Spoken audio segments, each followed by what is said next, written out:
Apa yang dilakukan makmum ketika sholat berjamaah yang bacaannya jahar? Apakah makmum wajib baca Al-Fatihah di rakaat 1 dan 2 atau cukup dengarkan? Kan sudah saya bahas tadi khilaf para ulama dalam hal ini.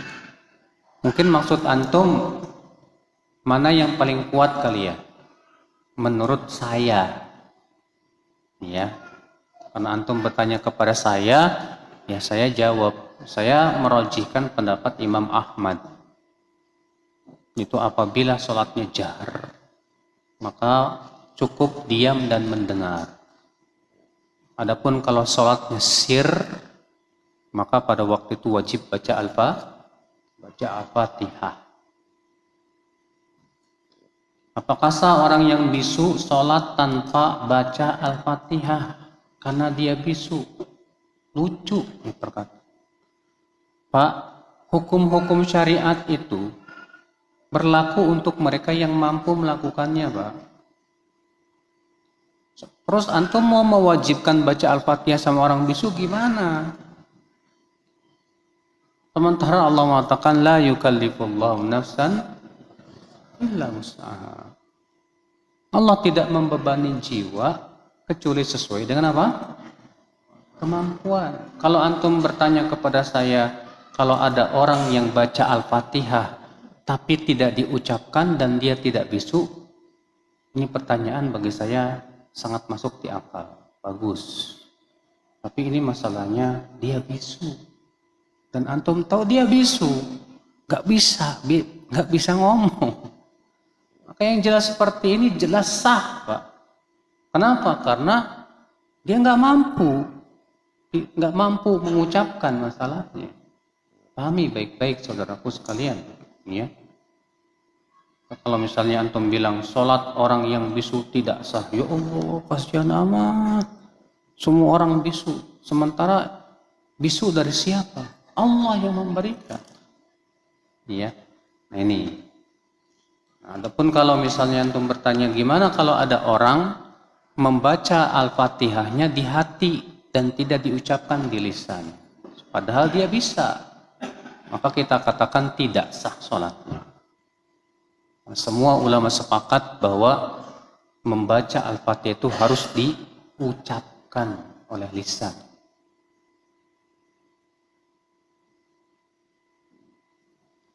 Jika di kampung-kampung masyarakat taklid kepada orang yang dia anggap di daerah tersebut seorang alim, bagaimana Ustadz? Maka si alim itu yang akan menanggung dosanya kalau ternyata dia salah. Adapun masyarakatnya sudah melaksanakan kewajiban untuk bertanya kepada seorang apa? Alim. Dan ternyata adanya alim ulama yang kayak gini, yang ternyata berbuat dan yang lainnya. Sementara si masyarakat percayanya kepada dia bahwa dia seorang alim. Ya, maka si masyarakat sudah melaksanakan perintah Allah, fas'alu ahla dzikri in kuntum la ta'lamun. Tanya ahlinya jika kamu tidak tahu. Nah, kalau ternyata si alim ini fatwanya ngaco, maka si alim ini yang akan menanggung dosa-dosa mereka nanti pada hari kiamat. Adapun masyarakat ini tidak berdosa, kecuali kalau datang kepada mereka dalil hujah yang lebih kuat, lalu mereka tinggalkan dalil hanya sebatas ngikutin taklid siapa? Si alim ini. Makanya kata para ulama, taklid itu menjadi haram kapan? Ketika telah datang kepada kita apa? Dalil lain yang lebih kuat, pendapat lain yang lebih kuat hujah-hujahnya. Kemudian kita tinggalkan dalil hanya karena ngikutin pendapat saja. Maka yang seperti ini berubah jadi haram. Nah, kalau belum sampai kepada dia hujah, selama dia mengikuti alim tersebut, maka dia tidak berdosa karena dia sudah melaksanakan tugas sebagai seorang awam. Ya.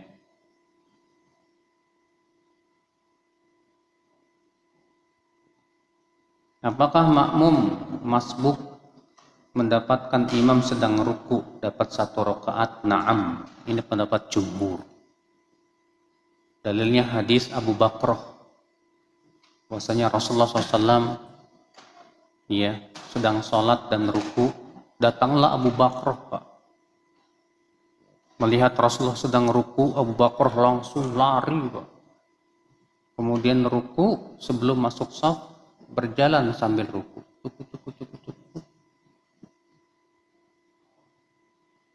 Kemudian Rasulullah SAW setelah selesai sholat bersabda, siapa yang melakukan perbuatan tadi? Kata Abu Bakar, aku wahai Rasulullah. Kata Rasulullah, zadakallahu hirsan fala ta'ud. Semoga Allah menambah kamu semangat. Jangan kamu ulangi lagi perbuatan. Tapi Nabi tidak menyuruh Abu Bakar untuk menambah 1 rakaat. Nabi mencukupkan. Sehingga kata jumhur, hadis ini menunjukkan bahwa orang yang dapat ruku sudah dianggap dapat 1 rakaat. Iya.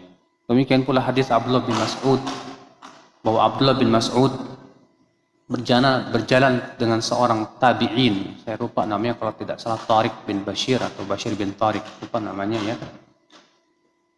Ketika sampai di pertengahan masjid, imam ruku. Maka Ibnu Mas'ud pun segera ruku dan sambil ruku berjalan masuk ke dalam shaf.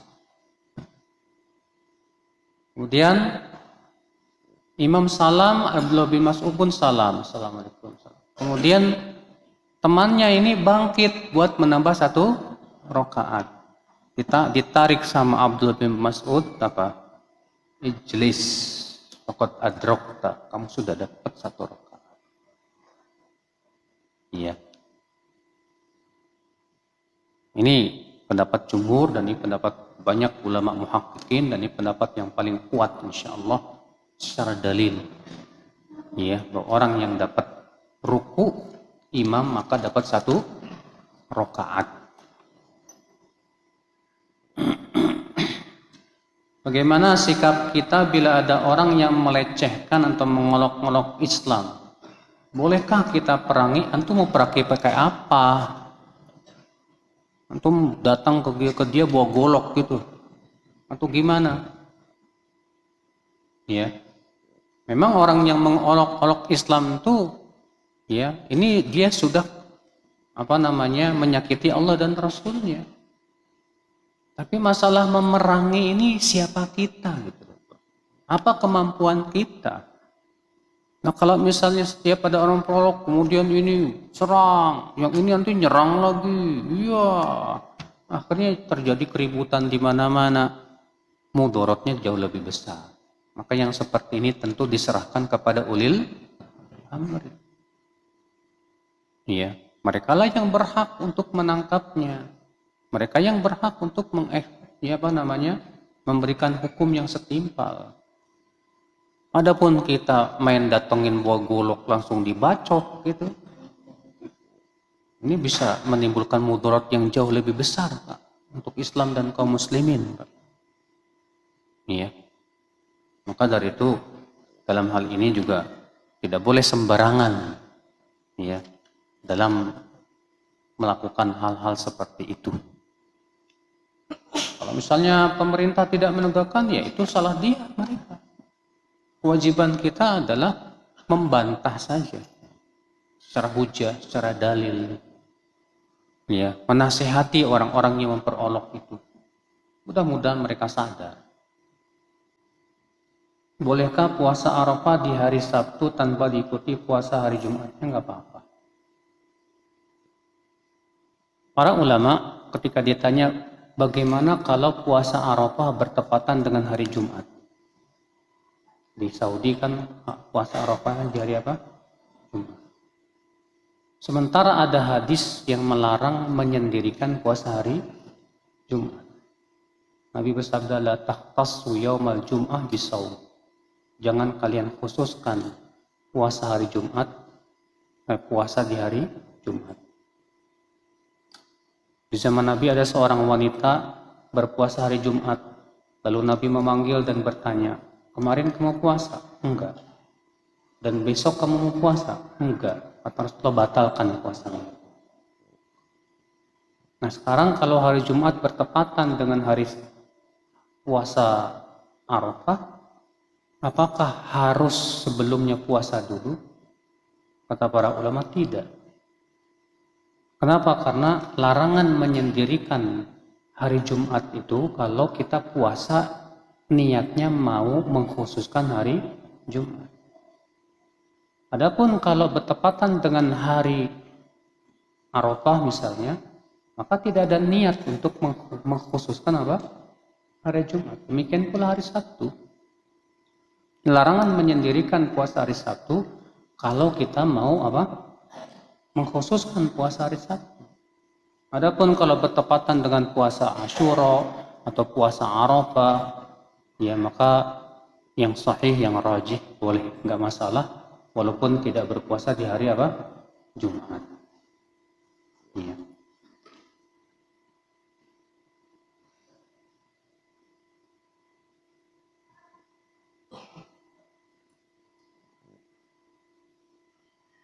Salah satu faedah hadis disebutkan kita disyariatkan pergi jauh menuntut ilmu. Lalu bagaimana dengan perkataan ada orang yang berkata begini, ngaji itu di dekat aja dulu, yang dekat juga ada. Ya. Pertama apa? Perkataan ulama anjuran untuk mengadakan perjalanan jauh itu bukan berarti yang dekat nggak kita ambil. Bukan berarti yang dekat nggak kita apa? Ambil. Karena sebagian ulama juga ada yang ternyata tidak keluar kota. Karena saking banyaknya ulama yang ada di negerinya, sehingga mereka mencukupkan dengan yang ulama yang ada di negerinya saja. Dan tidak keluar. Saya lupa nama ulama itu. Iya. Dikatakan bahwa beliau tidak safar, pergi menuntut ilmu. Dan beliau mencukupkan dengan ulama-ulama yang ada di kotanya, di Nisapur. Kalau nggak salah Imam Muslim apa, saya lupa. Iya. Kota Islam, azani Allah wa yakum. Kalau memang di negeri kita sudah banyak banget seabrek-abrek dan kita cukupkan, silahkan aja. Cuman kalau di tempat kita cuma satu ustadz, dua ustadz. Sementara di tempat lain ada ustadz-ustadz yang ternyata ilmunya jauh dari yang ada di tempat kita. Bukan berarti kita tidak menuntut ustadz yang ada di tempat kita. Kita tuntut, tapi juga ya orang-orang yang tentunya jauh lebih berilmu. Kita juga harus berusaha untuk menggali ilmu mereka. Ya, jangan cukupkan dengan yang dekat saja, Pak. Tapi juga kita juga ya mengambil dari yang jauh. Makanya tidak aneh para ulama terdahulu mereka apa? Mengadakan perjalanan jauh. Ya.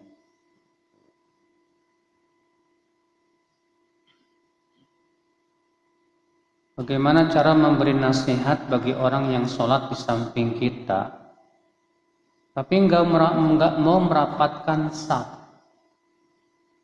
Nasihati, akhi. Ya. Merapatkan saf itu dianjurkan oleh Rasulullah SAW.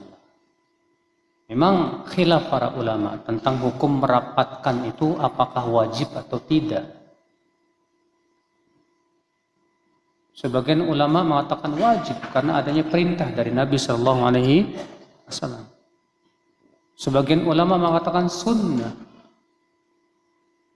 tidak wajib. Namun kalau misalnya katakanlah orang yang tidak mau merapatkan ini lebih condong kepada pendapat yang sunnah. Yang namanya sunnah itu buat ditinggalin apa dilakukan sih Pak? Salah persepsi kalau dia memahami, itu kan cuma sunnah aja, nggak wajib. Gara-gara sunnah kemudian kita apa? Tinggalkan. Salah pemahaman. Yang sunnah itu tetap hendaknya apa? Dilakukan. Bahkan sudah kita sebutkan ya bahwa boleh hukumnya menegur orang yang meninggalkan sunnah yang sifatnya apa? Muakkadah. Iya. Nggak masalah. kita nasihati dia. Mana yang lebih rajih, puasa Arafah ikut Saudi atau ikut pemerintah? Ini setiap tahun ribut, Pak, masalah ini. Saya mau tanya, yang pertama kali haji di zaman Rasulullah SAW siapa? Di zaman Rasulullah SAW pertama kali haji Abu Bakar. Abu Bakar disuruh oleh Rasulullah untuk haji tahun ke-9. Dan Allah wajibkan haji tahun ke-6. Kemudian Allah perintahkan Abu Bakar untuk haji pada tahun ke-9. Dan Rasulullah baru haji pada tahun berapa? Ke-10. Ada enggak dalil dari Rasulullah ketika Abu Bakar haji, Rasulullah nyari-nyari berita kapan Arafah? Ada? Silakan antum cari dalam kitab-kitab hadis. Ada enggak? Rasulullah SAW mencari-cari berita, kita ngikutin apa? Di Arafah.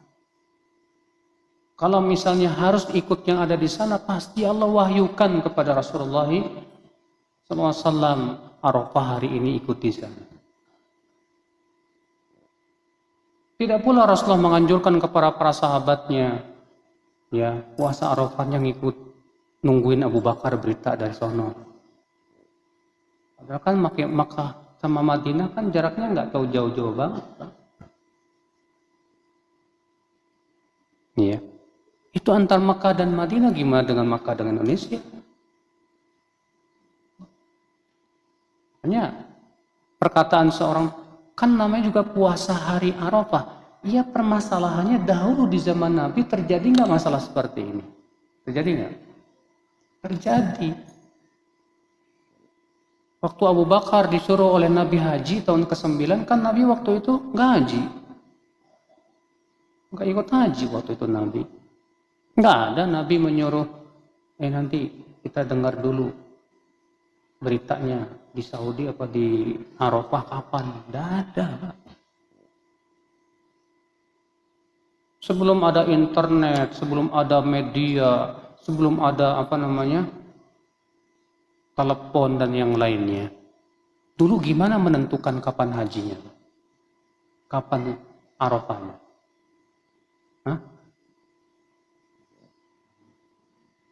Umat Islam di Indonesia ini sudah ada ratusan tahun loh Pak di Indonesia, Pak, ribuan, Pak, sudah lebih dari 1000 tahun Pak.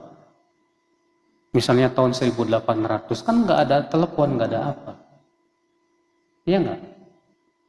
Terus menentukan ngikutin Arafahnya caranya waktu itu gimana dong? Nyuruh orang ke Arafah, perjalanan berbulan-bulan, balik-balik udah bulan Desember, udah lewat, nggak mungkin. Berarti selama 1000 tahun lebih umat Islam salah semua gitu. Karena nggak ngikutin yang ada di mana? Di Arafah. Ajib. Iya. Tapi kan namanya juga puasa hari Arafah, ketahuilah akhi. Kebiasaan orang Arab menamai hari atau tahun itu dengan kejadian besar yang terjadi di hari atau di tahun. Seperti misalnya Rasulullah lahir di tahun gajah. Kenapa disebut tahun gajah? Karena ada kejadian besar saat itu di mana Ka'bah diserang oleh pasukan gajah. Disebutlah dengan tahun gajah. Demikian pula puasa hari Arafah. Kenapa disebut puasa hari Arafah? Karena di situ ada kejadian besar, itu berkumpulnya kaum muslimin di mana? Di Arafah. Iya. Nah itu akal Islam. Bolehkah panitia korban mendapat jatah atau bagian dari daging hewan kurban? Minta izin dulu dari pemilik kurban. Ketika mau ngambil nih kambing, lihat milik siapa itu kambing. Tanya, Pak, gimana kalau kambing Bapak buat panitia boleh nggak? Kalau pemiliknya bilang nggak apa-apa silakan, ya udah ambil aja. Kalau pemiliknya jangan Pak, itu buat pakai miskin, jangan kalau begitu. Ya.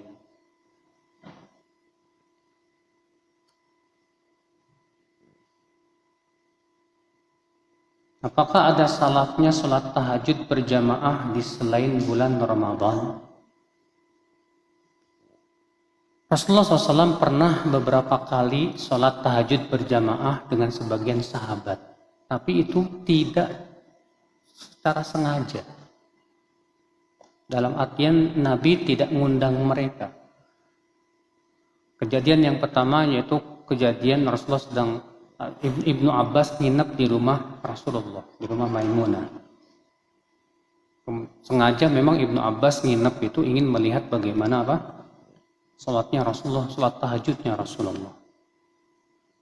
Maka Ibnu Abbas melihat Rasulullah pun bangun kemudian sholat. Maka Ibnu Abbas pun segera wudu, kemudian beliau pun berdirilah di sebelah kiri Rasulullah SAW. Maka Rasulullah kemudian memegang kepalanya Ibnu Abbas dan dijadikan ke sebelah kanan. Kata Ibnu Abbas, maka Rasulullah pun memulai dengan surat Al-Baqarah. Aku mengira beliau akan ruku setelah selesai Al-Baqarah. Ternyata lanjut ke surat An-Nisa. Setelah An-Nisa selesai, lanjut lagi surat Ali Imran. Ya. Nah, di situ Rasulullah tidak mengundang, tidak ngajak, Ibnu Abbas, nanti kita tahajud berjamaah ya. Enggak. Kejadian yang kedua yaitu bersama Abdullah bin Mas'ud. Itu pun Rasulullah nggak ngajak. Cuma Ibnu Mas'ud kemudian ikut seperti halnya Ibnu Abbas. Sampai-sampai kata Ibnu Abbas apa? Laqad hamamtu bi amrin su. Aku punya niatan buruk saat itu. Kenapa? Aku mau keluar, ya panjang banget soalnya. Ya. Kejadian yang kedua yaitu bersama Hudzaifah bin Yaman. Dan dalam 3 kejadian ini Rasulullah tidak ngajak-ngajak. Tidak apa? Ngajak-ngajak. Maka kalau misalnya antum lagi tahajud, tahu-tahu istri antum jadi makmum dalam tahajud, boleh sekali-kali. Bahkan Rasulullah SAW dalam hadis-hadis yang sahih, seperti Aisyah pernah menceritakan bahwa Rasulullah SAW tahajud, sholat malam, dalam keadaan Aisyah melintang di hadapan Rasulullah SAW. Setiap kali mau sujud, Rasulullah menyentuh kakinya Aisyah supaya dilipat. Maka Aisyah pun melipat kakinya. Rasulullah sujud. Ketika Rasulullah berdiri, Aisyah melonjorkannya lagi kakinya. Rasulullah nggak bilang, Aisyah bangun ayo tahajud bareng. Tapi dalam hadis itu apa? Ketika telah tersisa sholat witir, Rasulullah membangunkan Aisyah untuk sholat witir. Makanya yang dilakukan oleh sebagian orang di zaman sekarang, ngundang-ngundang, hadirilah tahajud berjamaah. Perbuatan itu dari salafus saleh. Apakah para sahabat pernah melakukannya? Tidak. Para tabi'ut tabi'un? Enggak. Iya. Yang dilakukan oleh para sahabat hanya di bulan Ramadan saja. Iya.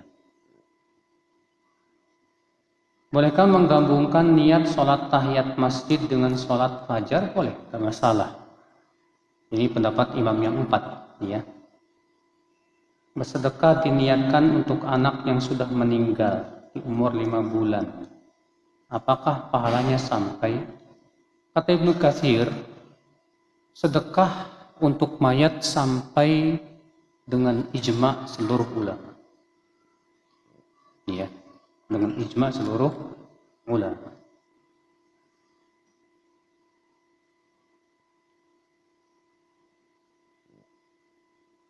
Mohon saran dan nasihat karena ana dan ikhwan lain masih sering gibah. Padahal ana sudah berusaha untuk tidak gibah. tapi sering keceplosan. Waduh, keceplosannya dosa Pak masalahnya Pak. Ini ngeri nih kalau keceplosannya dosa. Ya. Ketika antum ngomongin orang, apanya yang sedang antum omongin? Kalau ngomongin tentang agamanya, tentang apa? Agamanya karena dia misalnya suka berbuat maksiat, karena dia misalnya ya suka menjelek-jelekan sunnah, itu tidak termasuk ghibah kata para ulama. Dalilnya hadis Itban bin Malik. Rasulullah SAW diundang oleh Itban untuk sholat di rumahnya. Kemudian Rasulullah pun datang dan sholat di rumah Itban, sholat sunnah berjamaah. Yang dijadikan dalil oleh Taimiyah boleh sholat sunnah berjamaah sekali-kali. Ya. Kemudian orang-orang yang ada di kampung itu tahu Rasulullah datang, mereka pun kumpul di rumah Itban. Kemudian salah seorang mereka bertanya, di mana si Malik bin Dukhshun? Kok nggak kelihatan? Atas mereka sebagian lagi, itu orang munafik itu. Iya. Kata Rasulullah, kamu jangan berkata seperti itu. Bukankah dia bersyahadat la ilaha illallah? Tapi ya Rasulullah, kami melihat dia dekatnya sama orang munafik ya Rasulullah. Kata Rasulullah, ya, sesungguhnya Allah mengharamkan atas api neraka orang yang mengucapkan la ilaha illallah karena mengharapkan wajah. Dijadikan dalil oleh para ulama seperti Imam Nawawi, Ibnu Hajar dan yang lainnya dalam mencarah hadis ini. Ini boleh kita membicarakan seseorang karena agamanya. Dan itu tidak termasuk ghibah. Ghibah itu yang kayak gimana Pak? Kalau kita membicarakan aibnya. Membicarakan apa? Aibnya. Atau membicarakan dosa yang ia sudah bertaubat darinya. Atau dosa yang ia lakukan secara sembunyi-sembunyi dan tidak terang-terangan. Kebetulan kita tahu. Lalu kita bongkar aibnya, ini masuk ghibah. Ya, makanya ketika antum ngomongin orang tuh dari jenis yang mana nih? Ya, supaya kita tahu dulu ini termasuk ghibah apa? Bukan. Pertanyaannya, bisakah orang yang banyak berbuat dosa dan maksiat tauhidnya bisa sempurna? Terutama di zaman sekarang. Pertama, akhi, seorang muslim itu pasti jatuh kepada dosa. Tidak ada seorang pun muslim yang tidak pernah berbuat apa? Dosa. Namun keistimewaan orang muslim adalah setiap kali ia berbuat dosa, ia segera taubat kepada Allah.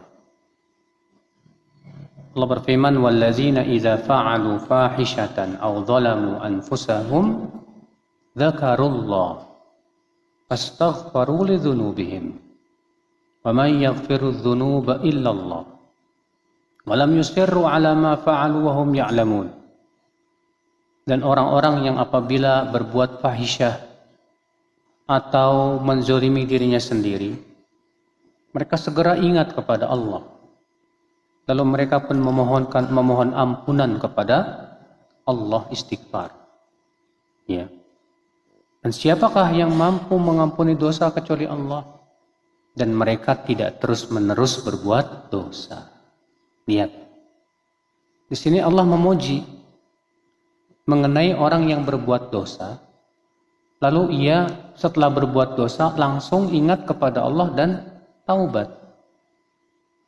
Lalu kemudian Allah menyebutkan di situ di akhirnya apa? Dan mereka tidak terus-menerus berbuat dosa tersebut. Artinya, ya, kata Ibnu Katsir dalam tafsirnya, ayat ini adalah untuk setiap muslim yang setiap kali jatuh kepada dosa ia taubat. Karena tidak ada, ya, tidak ada manusia yang setelah taubat tidak berbuat dosa. Ada? Ada nggak manusia setelah taubat tidak berbuat dosa sama sekali? Tidak ada. Pasti setiap manusia itu, Pak, setiap muslim kalau dia sudah bertaubat, suatu ketika akan jatuh lagi kepada apa? Maksiat. Tapi ya keistimewaannya seorang muwahhid yang tauhidnya sempurna, setiap jatuh kepada dosa ia segera taubat. Segera ia balas perbuatan dosa dengan amalan saleh. Ya. Allah berfirman, innal hasanati yudhibna sayyi'at. Sesungguhnya perbuatan atau amalan saleh itu bisa menghilangkan amalan-amalan keburukan. Jadi sangat bisa. Apa hukum bulu babi? Najis apa enggak? Khilaf para ulama. Apakah bulu babi najis atau tidak? Sebagian ulama berpendapat najis. Ini pendapat ya jumhur, seingat anak pendapat jumhur. Sebagian lagi mengatakan bahwa bulu babi tidak najis. Alasannya kata mereka, bulu itu termasuk yang tidak tahulluhul hayah, yang tidak dialiri oleh darah. Contoh misalnya bangkai. Bangkai, Nabi SAW mengatakan apa? Idza dubi wal ihab faqad tahur. Apabila disamak apa? Kulitnya, maka jadi suci. Jadi suci. Kenapa kulit bangkai kalau disamak maka kulitnya jadi suci? Alasannya kata para ulama, karena kulit itu tidak dialiri oleh darah. Iya. Karena kulit tidak dialiri oleh darah, ketika disamak maka ia menjadi suci. Atas dasar itu kata mereka berarti bulu pun juga tidak dialiri oleh darah dan itu suci. Namun pendapat yang paling kuat dalam hal ini pendapat jumhur. Kenapa?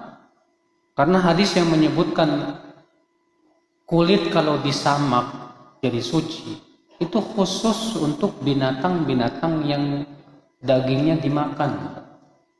Dagingnya apa? Halal. Makanya dalam riwayat yang lain disebutkan apa? Dibaghuha zakatuha atau zakatuha dibaghuha. Dibagh yaitu menguliti kulit itu sama dengan menyembelihnya kata Rasul. Sama dengan apa? Menyembelihnya. Berarti lafaz menyamak kulit itu sama dengan menyembelih, artinya berarti apa, Pak? Itu khusus untuk binatang-binatang yang menjadi halal ketika disembelih. Dengan baca bismillah. Adapun kalau ketika disembelih tetap tidak halal, berarti tidak ada manfaatnya sembelihan. Ya. Berarti kulitnya pun tetap najis. Allahu a'lam.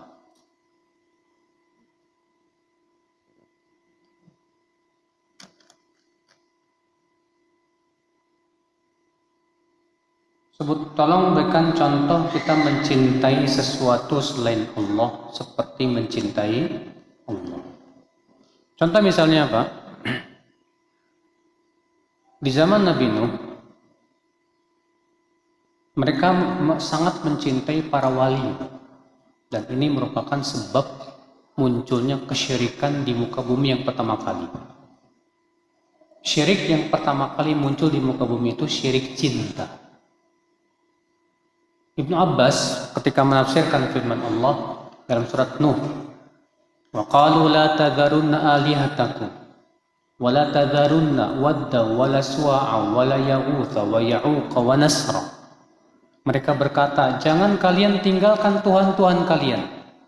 Jangan kalian tinggalkan Wad, Suwa, Yaghuth, Ya'uq dan Nasr. Apa kata Ibnu Abbas? Ini 5 nama orang soleh. Sewaktu mereka hidup mereka soleh dan sangat dicintai oleh kaumnya. Ketika mereka meninggal, maka kaumnya itu apa? Menggambarnya. Belum disembah, belum mereka membuat monumen, patung. Belum disembah, belum. Lalu kemudian lama-kelama terjadilah apa? Penyembahan kepada patung tersebut. Jadi mereka saking cintanya kepada wali itu, orang-orang saleh. Namun cintanya itu seperti mencintai apa? Allah. Mencintai seperti Allah itu seperti apa? Yaitu cinta yang disertai dengan pengagungan dan ketundukan. Ya. Karena sudah kita sebutkan tadi, hakikat ibadah tadi apa, Pak? Al-khudu wa tadzallul ma'al mahabbah. Cinta apa? Ibadah itu adalah ketundukan disertai dengan apa? Cinta. Maka orang yang berada di kuburan wali, dia sangat cinta wali. Kalau di kuburannya dia sangat tunduk, khusyuk, sebetulnya dia sudah ibadah kepada wali itu. Iya. Kenapa? Karena dia sudah memalingkan tadi cintanya. Ya, seperti mencintai apa? Allah Azza wa Jalla. Antum mencintai ya pekerjaan antum atau mencintai ya dunia antum. Dan antum lebih mementingkan pekerjaan antum daripada Allah dan Rasulnya. Ini juga jenis dari apa? Syirik. Allah berfirman, "Qul in kana aba'ukum," dalam surat At-Taubah. "Qul in kana aba'ukum wa abna'ukum wa azwajukum wa ikhwanukum wa azwajukum wa ashiratukum wa amwalun iqtaraftumuha wa tijaratun takhshawna kasadaha wa masakinu tardawnaha ahabba ilaikum minallahi wa rasulihi wa jihadin fi sabilihi fatarabbasu hatta ya'ti Allah bi amri." Katakan, jika bapak-bapak kalian, anak-anak kalian, teman-teman kalian, istri-istri kalian, ya, harta kalian, perniagaan kalian, demikian pula rumah-rumah yang kalian ridhoi, semua ini lebih kalian cintai daripada Allah dan Rasulnya dan berjuang di jalan Allah, maka tunggulah sampai Allah datangkan urusannya, yaitu azabnya. Allah mengatakan siapa yang lebih mencintai semua ini, Pak? Bapaknya, atau anaknya, atau temannya, atau istrinya, atau perniagaannya, atau rumahnya. Ini semua dunia. Lebih ia cintai, kata Allah, daripada Allah dan Rasulnya. Lebih ia cintai daripada memperjuangkan agama Allah. Fatarabbasu, tunggulah sampai Allah mendatangkan urusannya. Iya. Ada orang ya lebih mencintai apa? Pekerjaannya daripada mencintai apa? Ibadah kepada Allah. Ini bisa termasuk dalam kategori apa? Syirik. Iya. Walaupun syiriknya berderajat-derajat ya.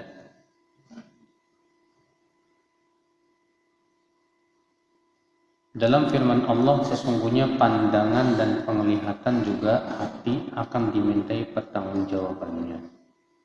Kalau kita melihat akhwat terus dalam hati mengatakan, Masya Allah cantik sekali ini, apakah akan dimintai pertanggungjawabannya? Kata Rasulullah, wa inna malaka fit ula walisat laka fit tsaniyah. Sesungguhnya pandangan pertama itu tidak dosa untukmu. Tapi yang dosa itu pandangan yang kedua. Jadi antum gak sengaja ngelihat akhwat cantik, Masya Allah cantik banget. Terus antum langsung tundukkan pandangan, nah yang seperti ini masih dimaafkan. Tapi antum masih pengen ngeliat lagi, nah yang kedua nih. Atau antum melihat yang pertama lalu antum bergumam, mumpung yang pertama, tetap itu dosa.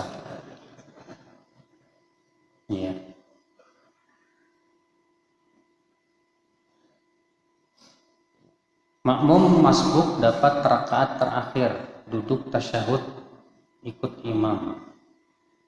Terus apa kita membaca tasyahud juga diam karena baru 1 rakaat, Ustaz? Ya, kita ikuti imam. Berarti imam tahiyat, kita ikut apa? Tahiyat. Nabi mengatakan innama ju'ilal imamu li'tamma bih. Imam itu dijadikan untuk apa? Diikuti. Apa hukumnya orang yang berbuat maksiat sebab kurangnya ilmu? Padahal di daerahnya banyak kajian ilmu. Nah ini Pak, ini nanti di hari kiamat bermasalah orang ini Pak, di hadapan Allah. Allah akan nanya, kenapa kamu nggak nuntut ilmu? Makanya orang yang bodoh dan kebodohannya akibat tidak mau menuntut ilmu, berat di sisi Allah. Beda dengan orang yang sudah berusaha menuntut ilmu, tapi kan yang namanya ilmu terbatas, Pak. Terkadang ada perkara-perkara yang belum kita ketahui. Ya. Kita tidak meremehkan menuntut ilmu, kita berusaha menuntut ilmu. Nah yang ini, dia nggak menuntut ilmu sama sekali. Bahkan berpaling dari majelis ilmu. Wah ini Pak, ini bermasalah nanti di hari kiamat, akan ditanya oleh Allah Subhanahu wa Ta'ala. Ya.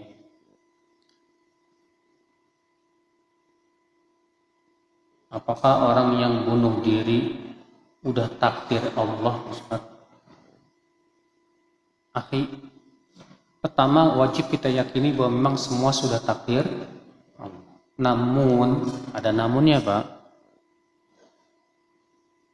tidak boleh berhujah dengan takdir dalam maksiat.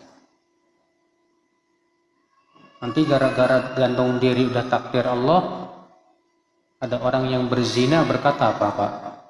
Udah takdir Mas.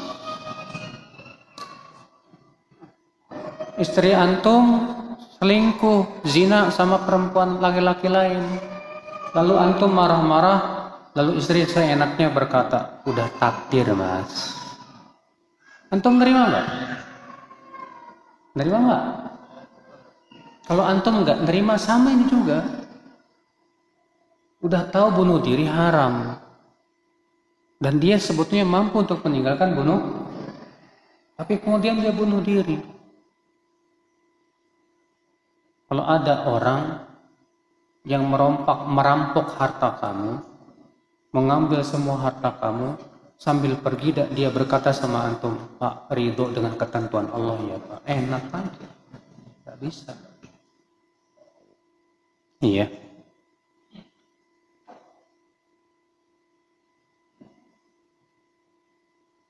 Kalau imam baca Al-Fatihah banyak salahnya gimana Ustaz? Kalau salahnya itu mengakibatkan perubahan makna, tidak sah. Dan tidak boleh sholat di belakang imam yang kayak ginian. Ya. Karena Al-Fatihah itu termasuk rukun apa? Sholat. Jika orang yang bertauhid sempurna masuk surga, apakah surganya yang paling tinggi? Ya tergantung amalnya. Kalau orang yang tauhidnya sempurna, ya dan amalnya luar biasa, ketakwaannya masya Allah, bisa jadi dia diberikan oleh Allah surga yang paling tinggi. Bolehkah setiap sholat sunnah cuma baca Al-Fatihah saja? Nggak baca surat lainnya? Ini nggak sesuai dengan sunnah Nabi. Karena Nabi disebutkan qobliyah subuh rakaat pertama baca kul ya ayyuhal kafirun. Rakaat kedua baca apa? Qul huwallahu ahad. Demikian pula ba'diyah maghrib pun membaca itu. Kemudian sholat tahajud termasuk sholat sunnah nggak Pak? Sholat sunnah.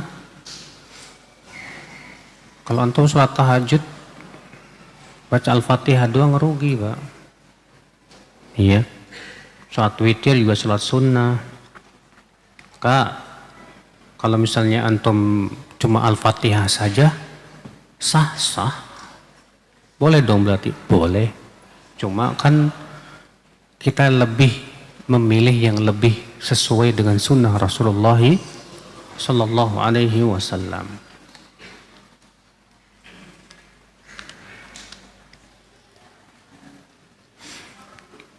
Mendengar sebuah keterangan bahwa penghuni neraka adalah orang-orang kafir, musyrik, dan munafik.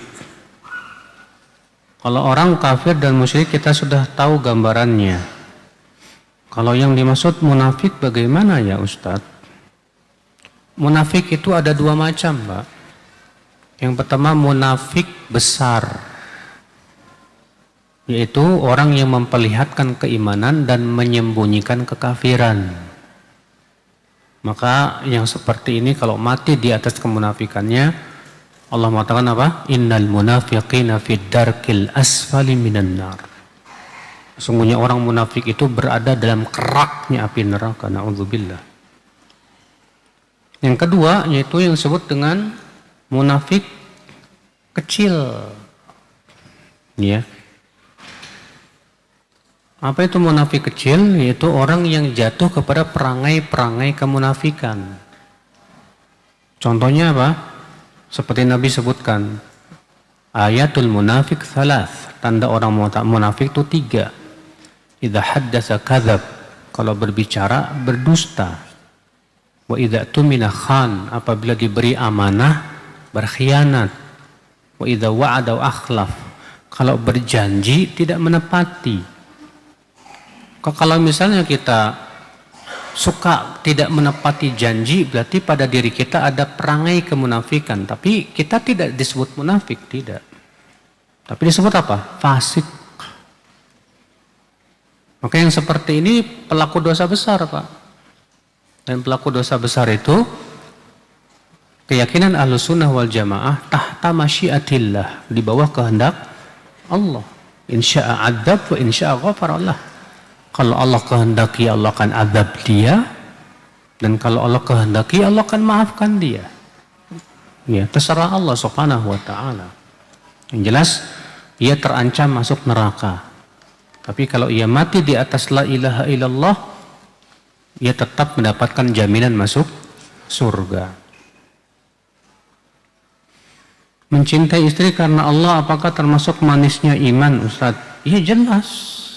Kalau memang antum mencintai istri benar-benar karena Allah, itu termasuk salah satu perangai yang bisa menyebabkan kita apa?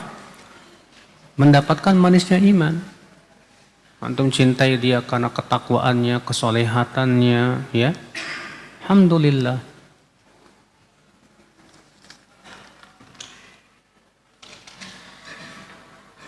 Bolehkah kita sholat gerhana saat cuaca mendung dan hujan? Karena ada yang berpendapat boleh dengan dalil adanya ilmu astronomi. Jadi gerhana bulan bisa diperkirakan. Pertanyaan saya, Pak,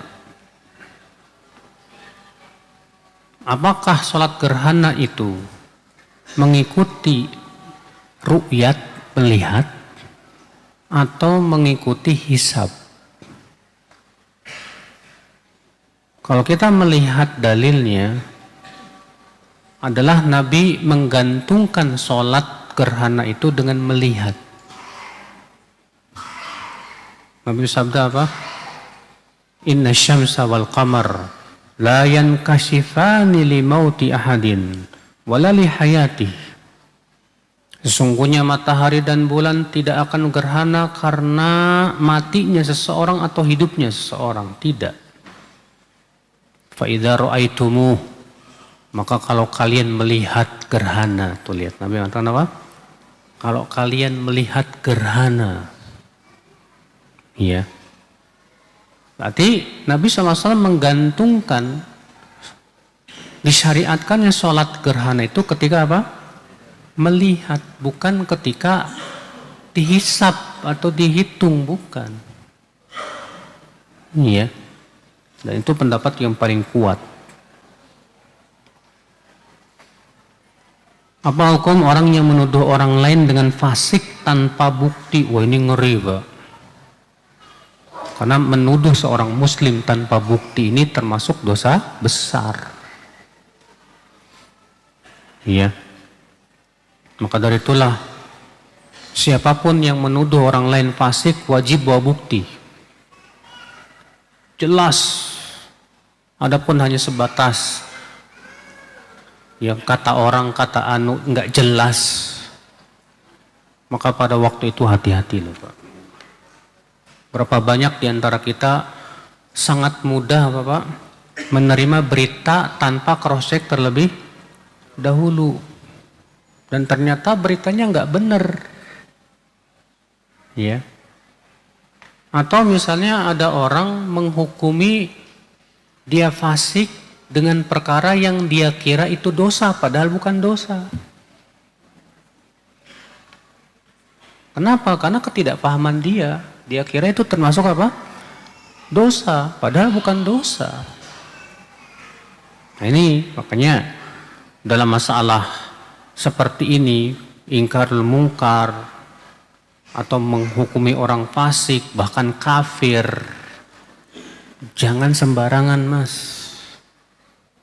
Ada disebutkan dalam hadis Nabi SAW, man qala li akhihi ya kafir, siapa yang mengatakan kepada saudaranya hai kafir, ya, fa in kana kama qala wa illa raja'at ilaih. Kalau yang dituduh memang kafir, masuk tuh tuduhan tuh.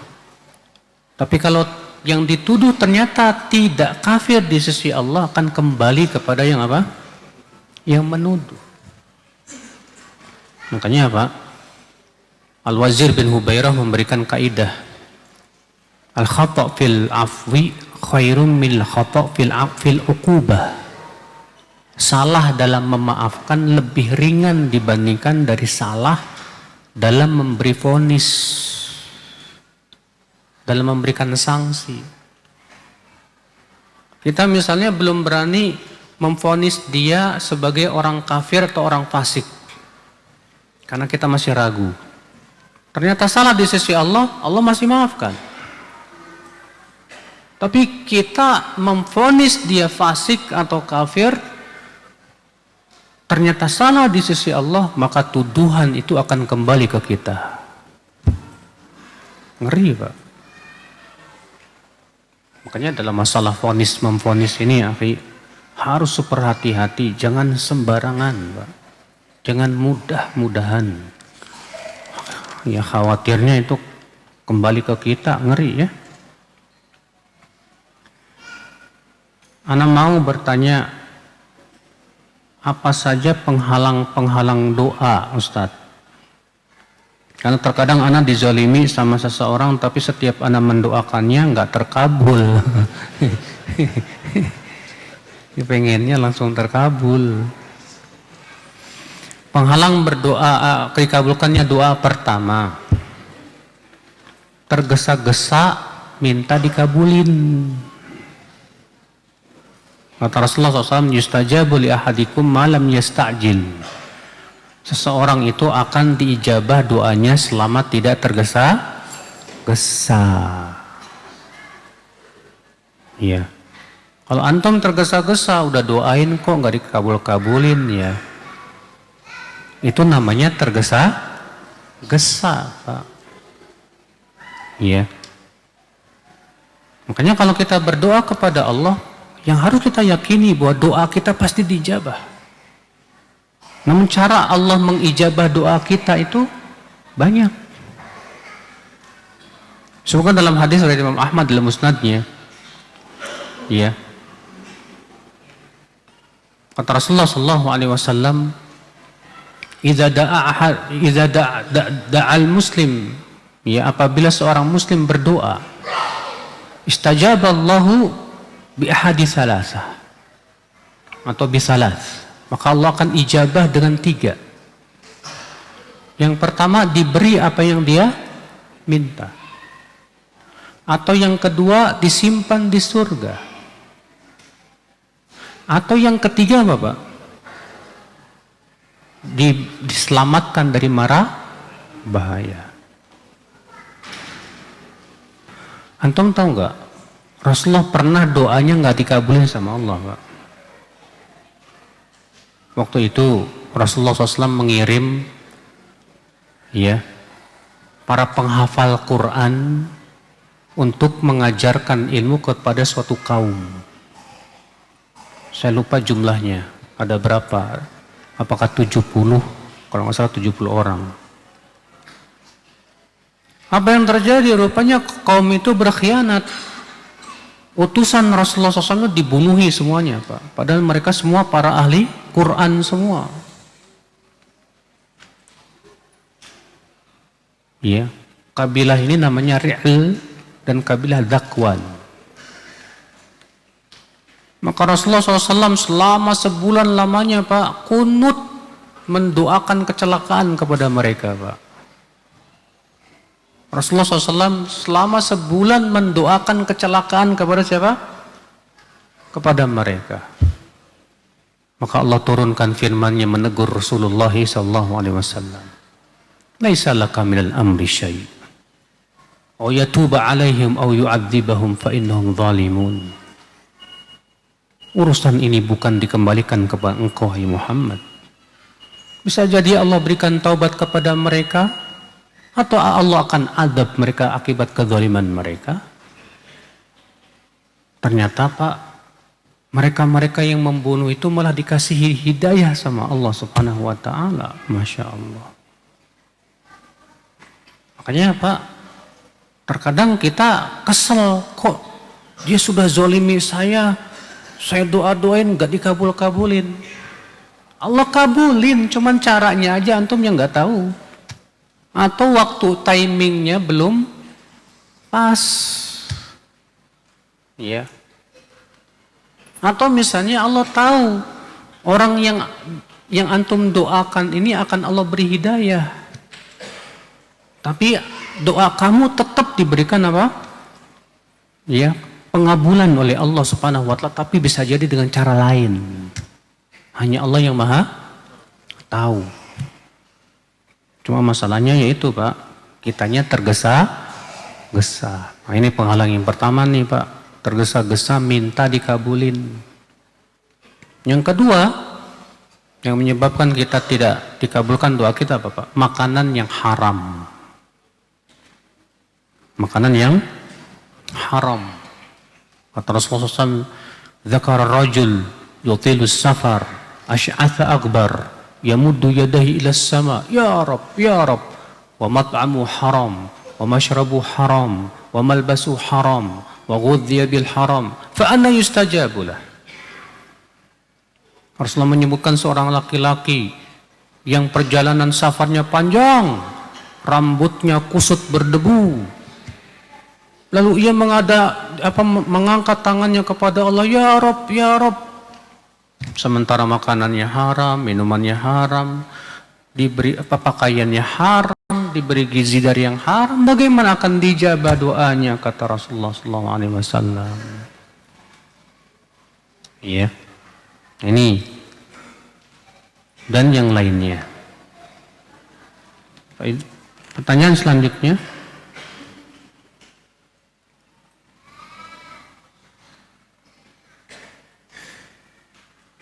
Mohon dijelaskan tentang di mana Allah, Ustaz. Karena ada sebagian Ustaz berbeda-beda. Ada yang bilang di langit, ada yang bilang di mana-mana. Imam Muslim meriwayatkan Rasulullah SAW bertanya kepada seorang jariyah. Jariyah itu budak wanita. Aina Allah? Di mana Allah? Qalat fis sama.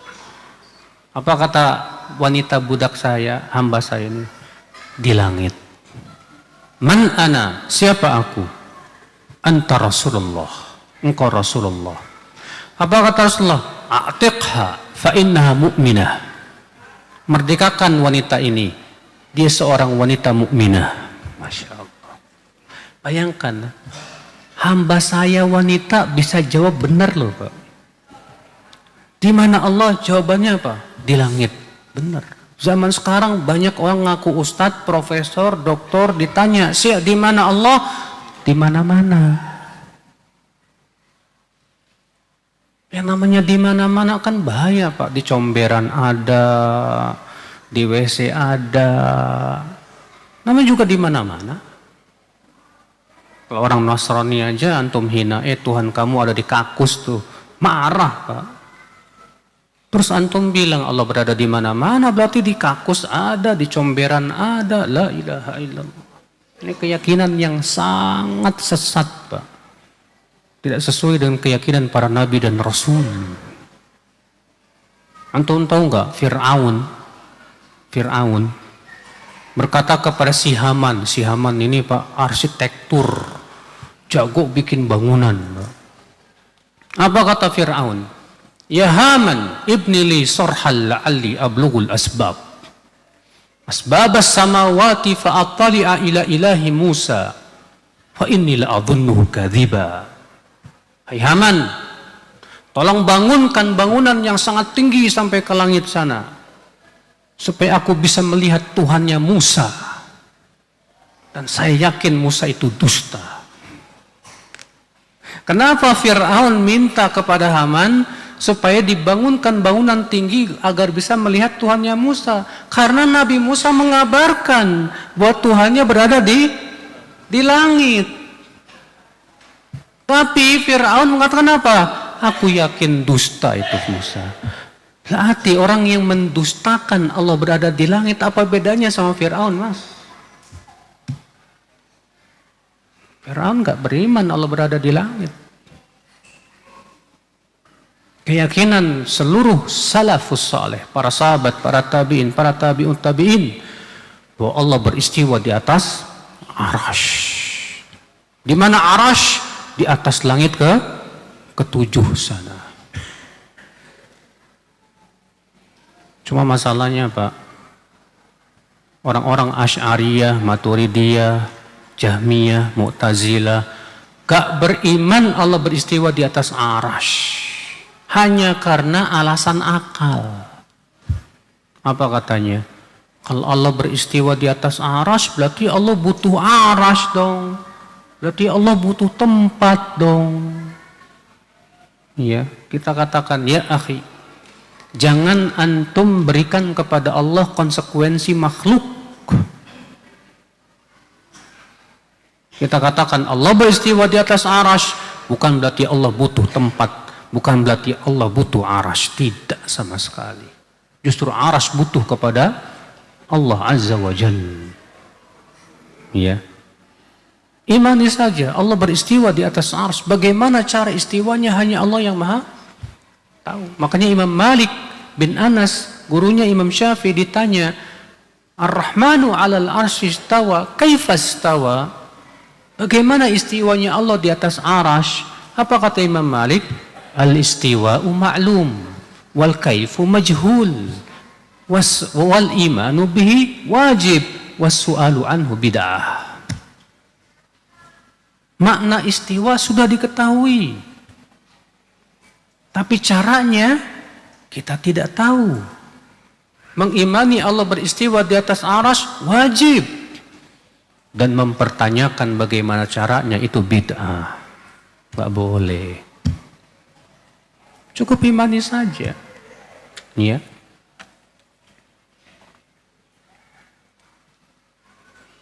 Apa hukumnya seseorang yang belajar ilmu tenaga dalam? Saya mau tanya Pak, dulu Rasulullah punya tenaga dalam enggak? Hah? Misalnya Rasulullah dan para sahabatnya belajar tenaga dalam, tiap malam Jumat baca ayat kursi 1000 biar bisa mukul orang dari jauh. Ada pernah dengar Pak Rasulullah dan para sahabatnya pergi perang nggak pakai senjata, pas musuh datang mental semua? Pernah dengar? Tidak ada. Pernah dengar Rasulullah tidak mempan dibacok? Di perang Uhud Rasulullah terluka sampai kepala beliau bocor, gigi seri beliau patah. Ternyata Rasulullah mempan. Ada para sahabat yang nggak mempan dibacok Pak? Tidak ada. Apa ada para sahabat Rasulullah SAW yang merutinkan baca setiap malam Jumat misalnya ayat kursi biar bisa mendapatkan ilmu kanuragan? Tidak ada. Semua itu permainan setan, akhi. Tapi kan yang dibaca ayat kursi loh. Berarti itu ilmu putih bukan ilmu hitam. Ya akhi, kalau itu baik tentu yang pertama kali melakukannya siapa? Rasulullah SAW. Hatta walaupun itu ayat kursi, tapi kalau ya caranya dengan cara mengada-ngada dan tujuan dan niatnya pun juga sesuatu yang tidak baik, tetap saja bukan ibadah. Itu jadi bid'ah namanya apa? Dan bid'ah lebih disukai oleh iblis. Ya. Nah, ini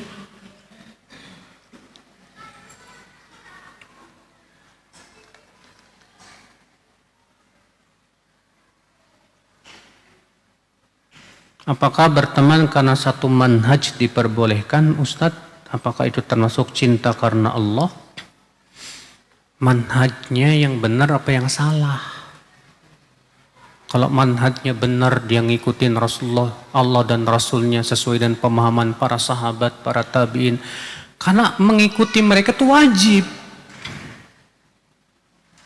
Dan orang yang tidak mengikuti manhaj salaf, manhaj Allah dan Rasulnya dan para sahabatnya, pasti menyimpang, sudah.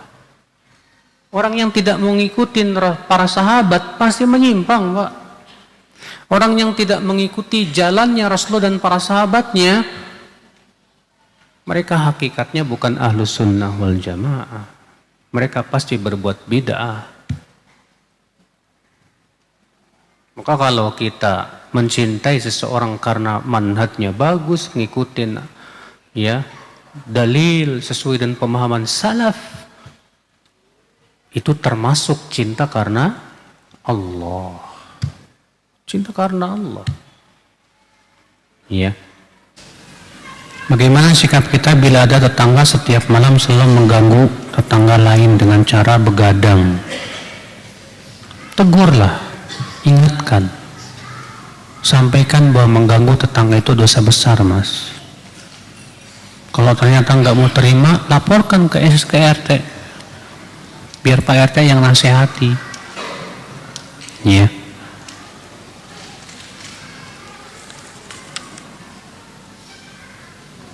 Kalau sholat terganggu bau badan jamaah sebelah, gimana Ustadz? Waduh. Kalau memang jelas mengganggu, antum pindah aja, Mas. Daripada antum ngedumel terus nggak khusyuk, mendingan antum pindah, nggak masalah. Iya. Setelah itu, setelah selesai sholat, antum kasih nasihat, akhi. Usahakan kalau ke masjid itu pakai minyak wangi, atau antum kasih minyak wangi, akhi ini ada minyak wangi dari ana, tolong selalu pakai ya setiap mau sholat gitu. Iya.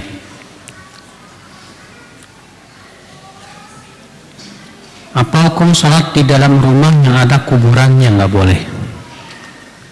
Kalau ya rumah yang ada di dalam kuburannya, maka tidak diperbolehkan.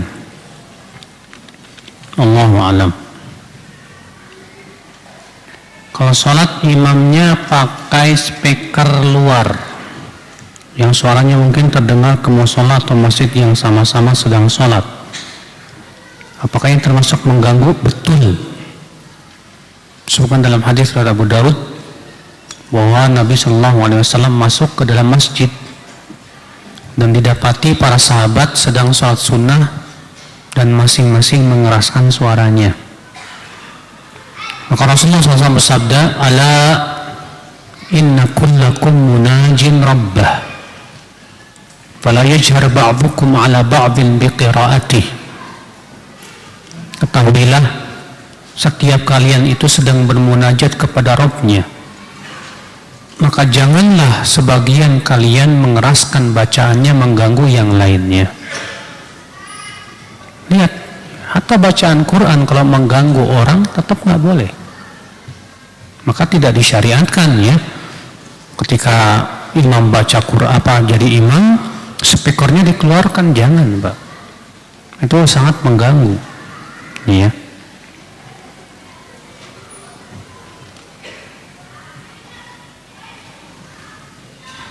Termasuk di Masjid At-Tazkirah juga suka pakai speaker luar ketika sholat. Nah, saya ingetin nih, nggak boleh. Ya, nggak boleh untuk melakukan seperti itu. Udah speaker dalam aja sih, kenapa sih harus sampai pengen kedengaran keluar? Ya, kasihan nanti imamnya jadi nggak ikhlas loh mas. Ya. Apakah ada contohnya mengkhatam surat Al-Baqarah tiap hari di rumah? Nggak ada. Yang ada contohnya Nabi menganjurkan untuk khatam Quran sebulan sekali maksimal.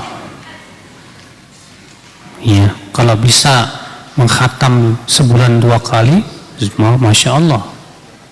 Kalau bisa seminggu sekali, masya Allah lagi. Ya, itu yang dianjurkan oleh Nabi Shallallahu Alaihi Wasallam. Nah, kalau misalnya antum merasa kok rumah saya banyak jinnya ya, lalu antum bacakan Al-Baqarah, silahkan, nggak masalah.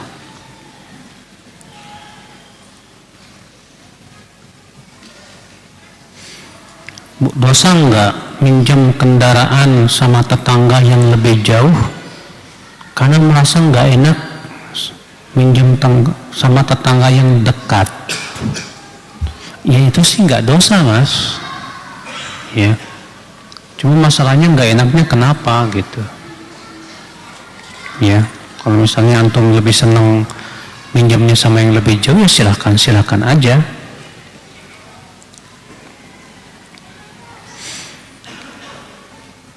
Sebelum tidur kita sholat witir, lalu di sepertiga malam kita terbangun lalu melakukan qiyamul lail. Apakah kita harus tutup lagi dengan sholat witir atau bagaimana? Ini khilaf para ulama. Sebagian ulama mengatakan bahwa sholat witirnya digenapkan dulu. Dengan cara apa? Kita sholat dulu 1 rakaat untuk menggenapkan witir sebelumnya. Baru kemudian kita sholat dan ditutup dengan witir. Namun ini pendapat lemah. Kenapa Pak? Karena mengakibatkan 3 kali witir. Sementara Nabi bersabda, la witrani fi lailah. Tidak boleh ada 2 sholat witir dalam 1 malam. Jadi pendapat yang rajih wallahu alam, dia sholat tahajud aja tanpa ada witir. Kenapa? Karena dia sudah witir sebelum tidur. Wallahu a'lam.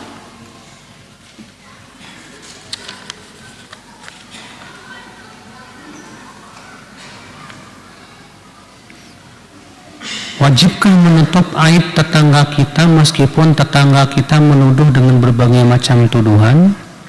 Akhi, maksiat jangan dibalas dengan maksiat.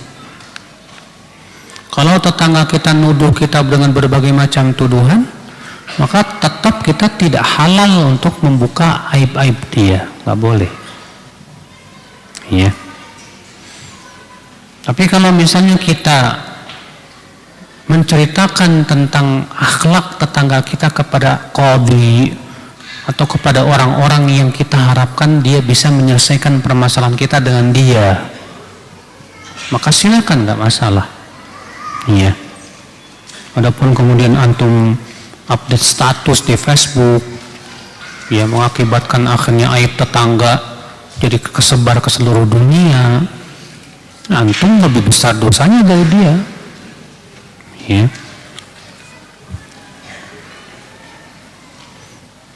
Apa hukum menyemir rambut yang beruban? Sunnah muakkadah, sunnah yang ditekankan, Pak. Ya. Apakah tidak termasuk menyerupai kaum kafir? Justru itu dalam rangka menyelisih orang kafir. Rasulullah SAW menyuruh untuk menyemir rambut itu, kata Rasulullah, karena orang Yahudi dan Nasrani tidak menyemir. Maka kita semir bagi mereka yang beruban. Yaitu anjuran dari Nabi SAW. Dan yang disebutkan dalam hadis, Ya, bahwa warnanya itu tidak boleh warna hitam. Iya. Saya suka membaca Al-Kahfi malam Jumatnya separuh dan di hari Jumatnya separuh lagi. Boleh nggak apa-apa. Ya, karena anjuran hadis tentang anjuran membaca surat Al-Kahfi sifatnya mutlak. Ya.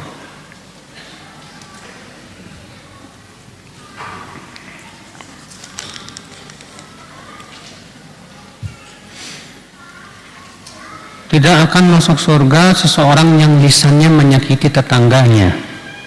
Bagaimana kalau tidak lewat mulut, tapi lewat PA? Sama aja, Pak. Sama aja itu namanya. Zaman sekarang tuh jempol sudah mewakili lisan itu, Pak.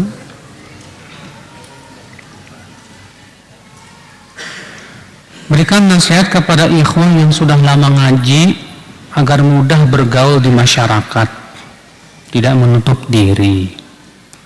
Masalah bergaul sebetulnya, Pak, disesuaikan dengan kemampuan masing-masing. Ada orang yang memang mampu bergaul, ada orang yang kalau bergaul sangat mudah diwarnai. Maka ya kita lihat kemampuan kita. Kalau kita ternyata bergaul bisa mewarnai mereka, mengajak mereka kepada kebaikan, maka bergaullah, itu lebih baik. Tapi kalau kita bergaul malah kita terwarnai, kita malah ya ikut-ikutan perbuatan tidak baiknya mereka, maka yang seperti ini lebih baik jangan. Ya, sesuai dengan kondisi orangnya masing-masing. Tapi jangan sampai ya pas ketemu masyarakat abas, wajahnya bermuka masam. Nah ini yang nggak benar, Pak. Ketemu sama masyarakat, senyumlah, salam sama mereka. Kalaupun misalnya kita tidak bergaul dengan mereka, setidaknya kita memperlihatkan akhlak yang baik kepada mereka. Iya. Benarkah merutinkan baca surat Al-Mulk dapat membentengi dari siksa kubur? Ada hadisnya dan dihasankan oleh Syekh Albani rahimahullah. Ya. Sekarang beredar orang-orang yang jualan gamis, terutama gamis atau jubah. Seorang akhwat, mereka jualan dengan menyebar video seorang akhwat menggunakan baju syar'i, bahkan menggunakan cadar, dengan menampakkan kecantikannya ketika memakai baju tersebut. Jualan seperti ini boleh enggak? Jualan bajunya boleh. Yang enggak boleh itu iklan akhwatnya. Walaupun pakai cadar. Kelihatan cantiknya, matanya yang jeli, gerak-geriknya yang indah. Ya akhi, Rasulullah mengatakan wanita itu datang dengan 4 setan, pergi dengan 8 setan. Fitnahnya gede.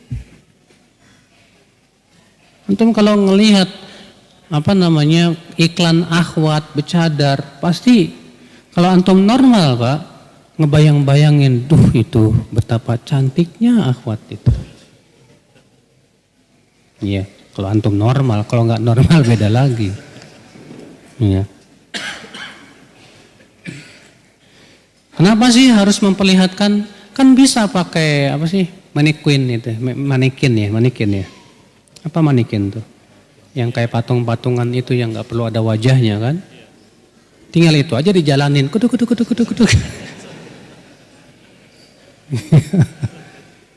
Iya, bisa kok, nggak harus sama akhwatnya. Cuma masalahnya itu akhwatnya juga kurang rasa malunya, Pak. Iya. Oh, akhwat yang malunya kuat sekali, nggak berani itu, Pak. Nggak berani.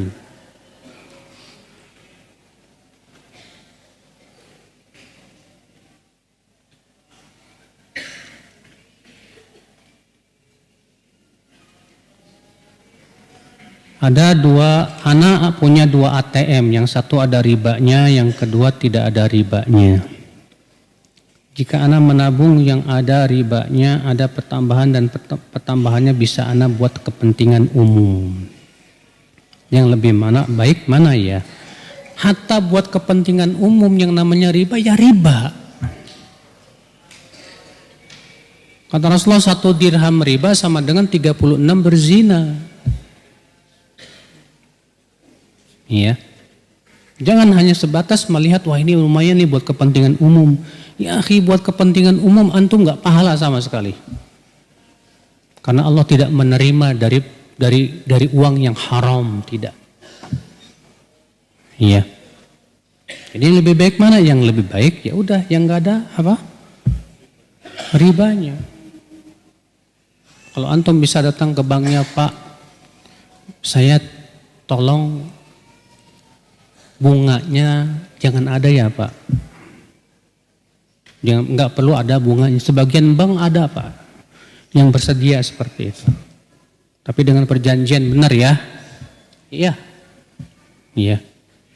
Jadi kita tidak mengambil bunga sama sekali. Murni memang mau nabung aja. Sebagian bank ada itu. Iya.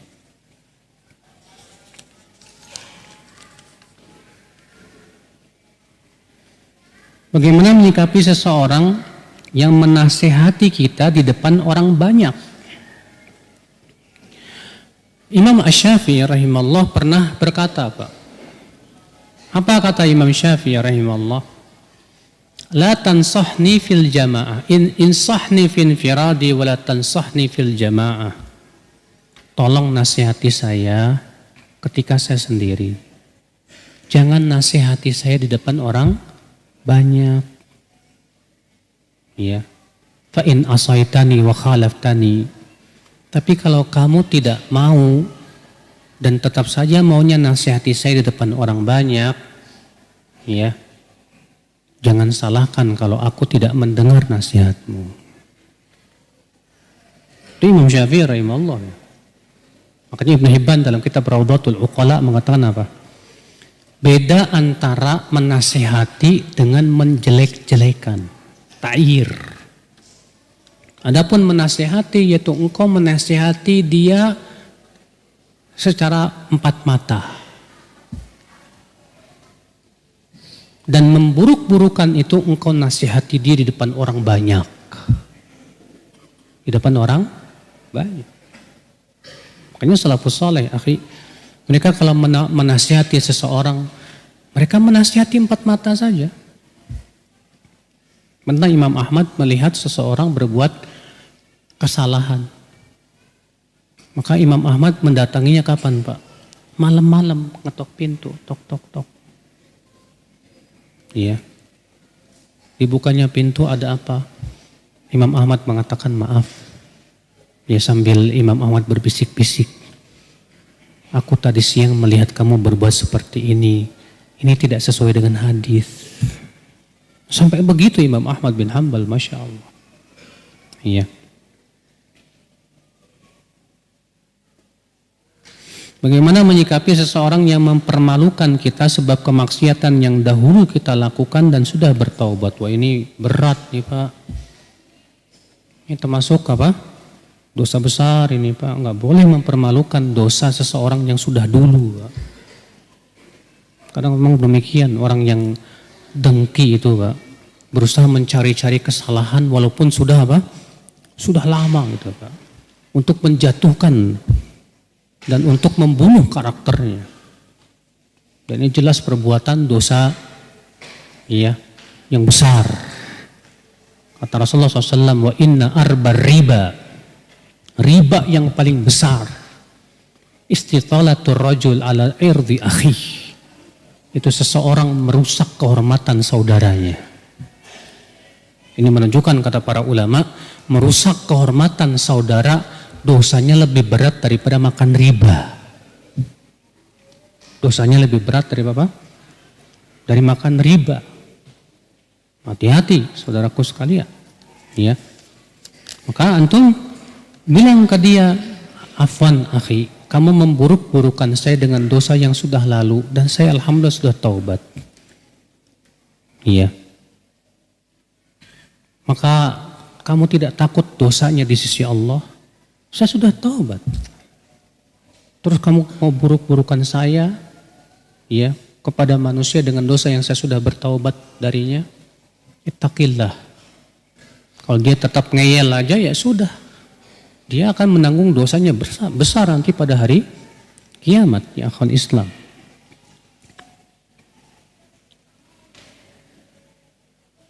Istri saya kalau keluar rumah sering pakai bedak dan kadang lipstik walaupun tidak menor. Jika anak tegur, jawabannya biar nggak kelihatan pucat. Bolehkah seperti itu, Ustadz? Inilah Pak, banyak wanita itu Pak, niatnya sudah salah. Biar nggak kelihatan jelek, biar nggak kelihatan pucat, biar nggak, maksudnya sih tujuannya biar kelihatan cantik gitu loh. Iya. Cuma ngomongnya aja pinter, biar nggak kelihatan pucat. Iya, biar nggak kelihatan pucat, apa biar kelihatan cantik. Ini niatnya nggak bagus, nggak masalah mas. Kamu kelihatan pucat juga nggak masalah kok. Aku tetap mencintaimu. Iya, beritahu. Tapi terkadangnya begitu Pak. Perempuan tuh terkadang kalau sudah ngambek lupa sama iman, Mbak. Udahlah sedikit aja, masa nggak boleh.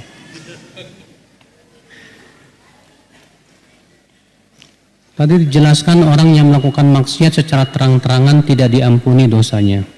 Bukan tidak diampuni dosanya, Pak. Tidak dimaafkan, artinya orang ini boleh digibah. Bukan tidak diampuni dosa, yang tidak diampuni dosa itu berbuatan syirik. Kalau ia mengabdi di atasnya. Ya. Apakah orang yang merokok di tempat umum termasuk di dalamnya? Ya jelaslah. Ngerokok, orang nggak malu Pak ngerokok. Rokok itu menyakiti dirinya, menyakiti orang lain. Bahkan terkadang perokok pasif lebih berat penyakitnya Pak dibandingkan perokok apa? Aktif. Sudah menyakiti diri sendiri, sudah menyakiti orang lain, udah dosanya double tuh. Iya.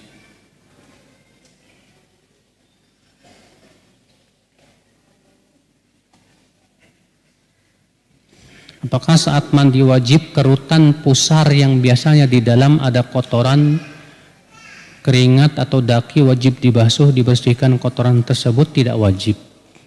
Tapi kalau mau dibersihkan karena kotor ya bagus. Iya. Memang kita sangat dianjurkan untuk membersihkan. Tapi kalau misalnya sampai ke dalam-dalam nggak harus Pak. Sampai sebagian orang mandi wudu matanya sampai dimasukkan ke mata Pak.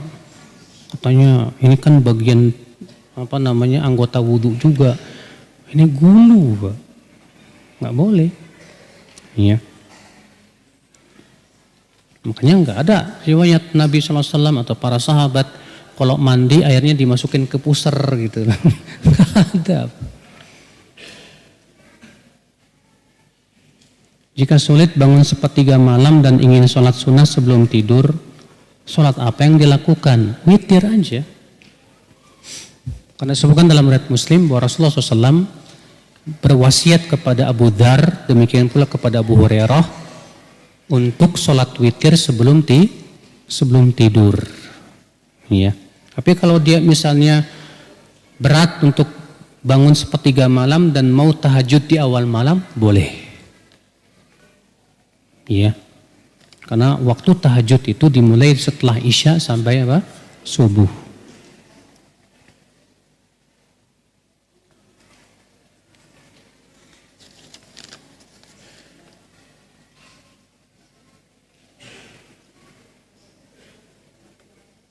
Dalam kitab Matan Abu Syuja, Imam Syafi'i berpendapat ada bid'ah hasanah.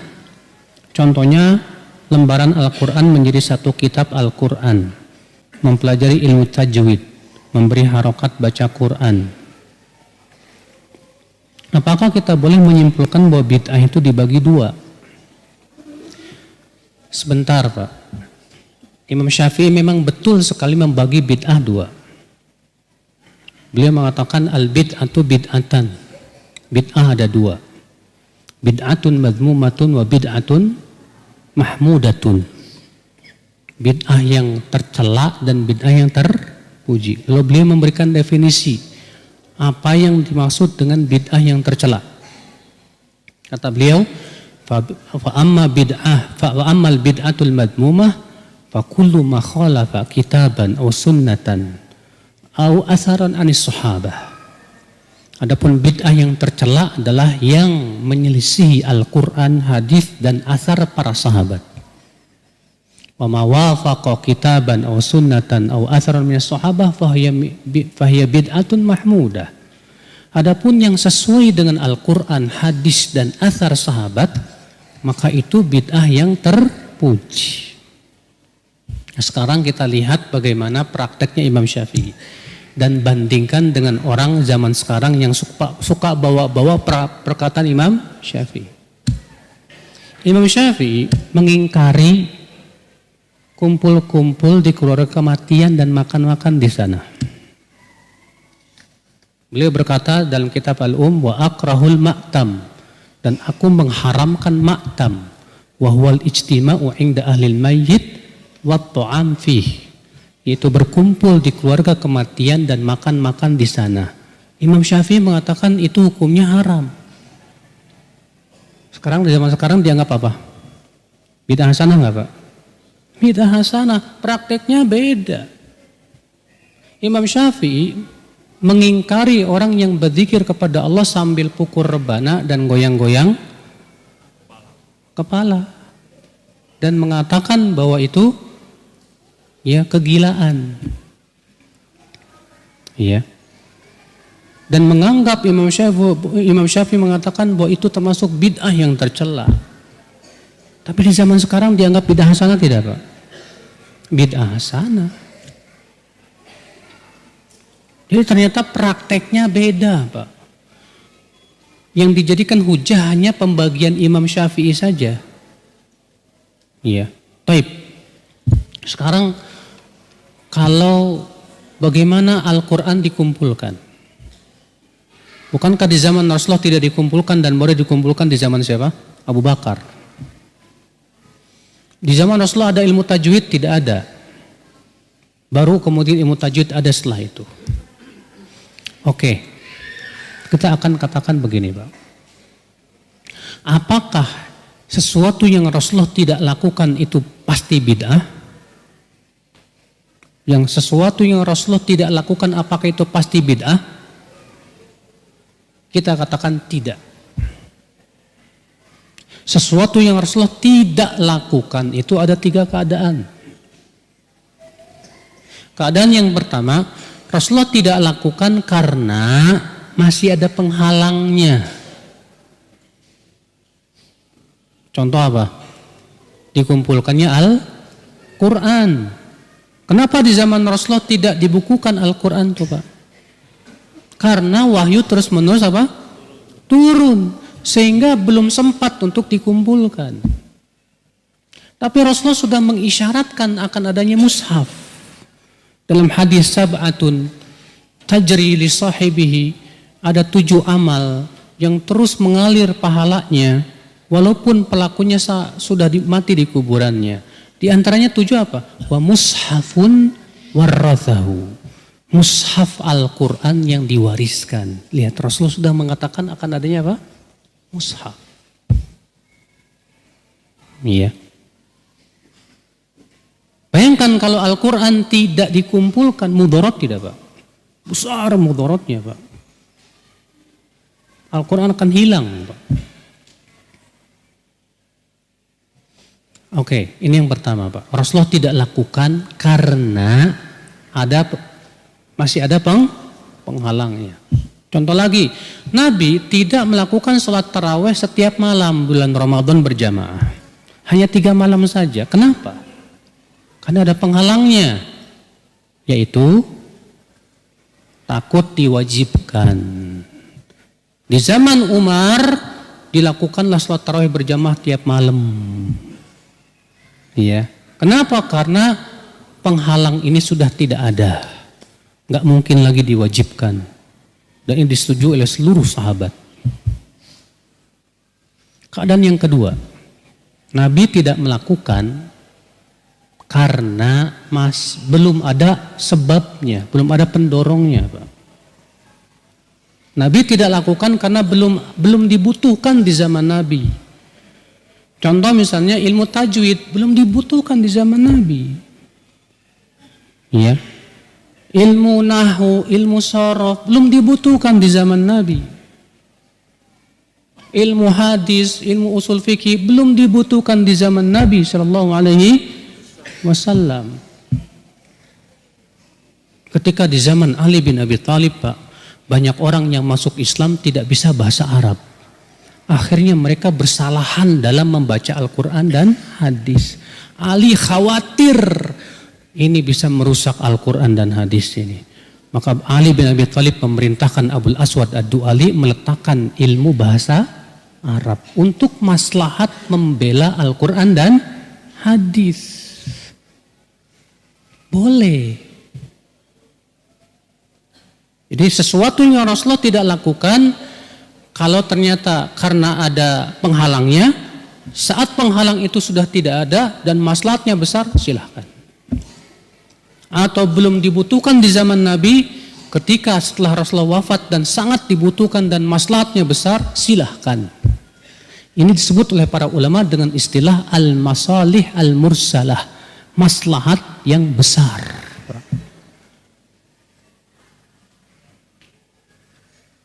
Paham tidak, Pak? Yang ketiga, Nabi tidak lakukan. Sementara di zaman Nabi nggak ada penghalangnya. Nabi mampu melakukan. Dan pendorongnya atau di zaman Nabi pun dibutuhkan. Ada pendorongnya, tapi tetap Nabi tidak melakukan. Contohnya apa? Adzan untuk salat Idul Fitri dan Idul Adha. Nabi mampu tidak menyuruh Bilal untuk adzan, Pak? Sangat mampu. Dibutuhkan enggak adzan untuk Idul Fitri Idul Adha? Dibutuhkan supaya orang apa? Kumpul. Tapi Nabi lakukan?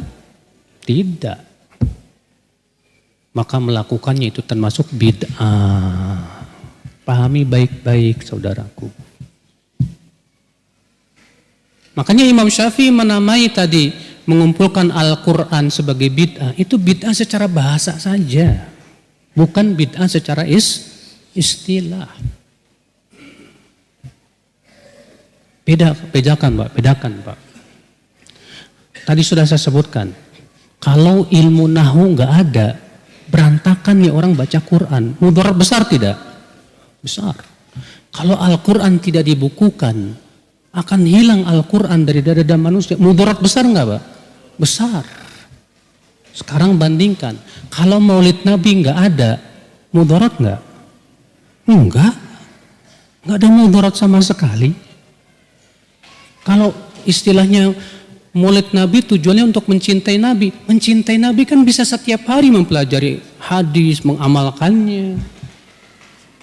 Oh, maulid Nabi itu untuk mengingat perjuangan Nabi. Mengingat perjuangan Nabi kan jangan setahun sekali dong, setiap hari dengan mempelajari sirah Rasulullah sallallahu alaihi wasallam. Bedakan ini, saudaraku sekalian. Orang yang diberikan oleh Allah kefakihan pasti dia akan bisa bedakan itu, Pak. Antara ini dan itu. Allahu a'lam, demikian wabillahi taufik. Assalamualaikum warahmatullahi wabarakatuh.